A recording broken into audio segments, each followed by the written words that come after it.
नमस्कार साथियों, स्वागत है हमारे YouTube चैनल डी नॉलेज वाणी में।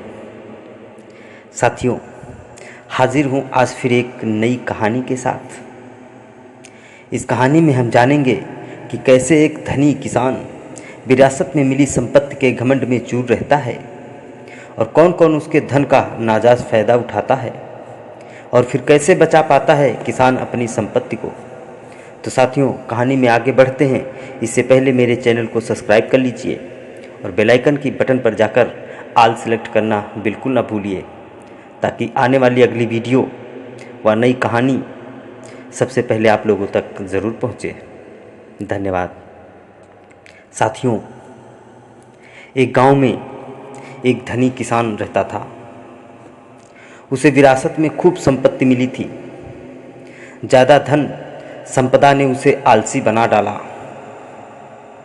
वह सारा दिन खाली बैठा रहता था, कुछ नहीं करता था, बस हुक्का गुड़गुड़ाता रहता था। उसकी लापरवाही का नौकर चाकर नाजायज़ फ़ायदा उठाते थे। उसके सगे संबंधी भी उसका माल साफ करने में लगे रहते थे। एक बार किसान का एक पुराना मित्र उससे मिलने आता है। वह उसके घर की अराजकता हो रहे षड्यंत्र को देखकर बहुत दुखी होता है। उसने किसान को समझाने की कोशिश की, लेकिन उस पर कोई असर नहीं पड़ा। एक दिन उसने कहा कि वह उसे ऐसे महात्मा के पास ले जाएगा जो अमीर होने का तरीका बताते हैं। किसान के भीतर उत्सुकता जागी। वह महात्मा से मिलने के लिए तैयार हो गया और अपने दोस्त के साथ महात्मा से मिलने गया। महात्मा ने उसे बताया कि हर रोज सूर्योदय से पहले जहाँ जहाँ आपकी धन संपदा है, जहाँ जहाँ आपके नौकर चाकर सगे संबंधी काम करते हैं,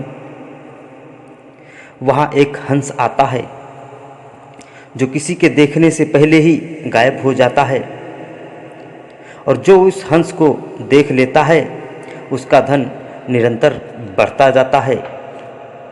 अगले दिन किसान सूर्योदय से पहले उठा और हंस को खोजने के लिए खलिहान में गया।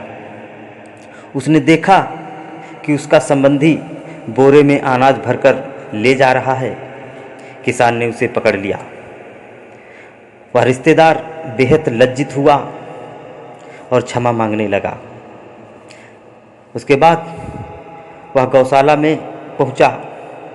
वहां उसका एक नौकर दूध चुरा रहा था। किसान ने उसे भी फटकारा। उसने पाया कि वहां गंदगी है। उसने नौकरों को नींद से जगाया और उन्हें काम करने की हिदायत दी। दूसरे दिन भी कुछ ऐसा ही हुआ। इस तरह किसान रोज हंस की खोज में जल्दी उठता। इस कारण सारे नौकर सचेत हो गए और मुस्तैदी से काम करने लगे। जो रिश्तेदार गड़बड़ी कर रहे थे वो भी अब सुधर गए। जल्दी उठने और घूमने फिरने से किसान का स्वास्थ्य भी ठीक हो गया।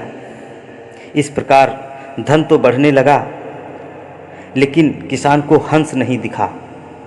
इस बात की शिकायत करने वह महात्मा के पास फिर पहुंचा। तो महात्मा ने उसे कहा, तुम्हें हंस के दर्शन तो हो गए हैं, पर तुम उसे पहचान नहीं पाए।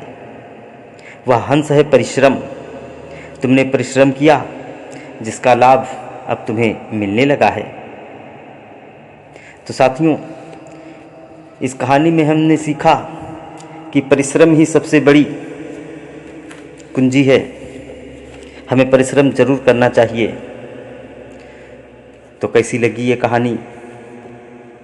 अगर अच्छी लगी हो तो लाइक करिएगा, दोस्तों को शेयर करिएगा और कमेंट करिएगा।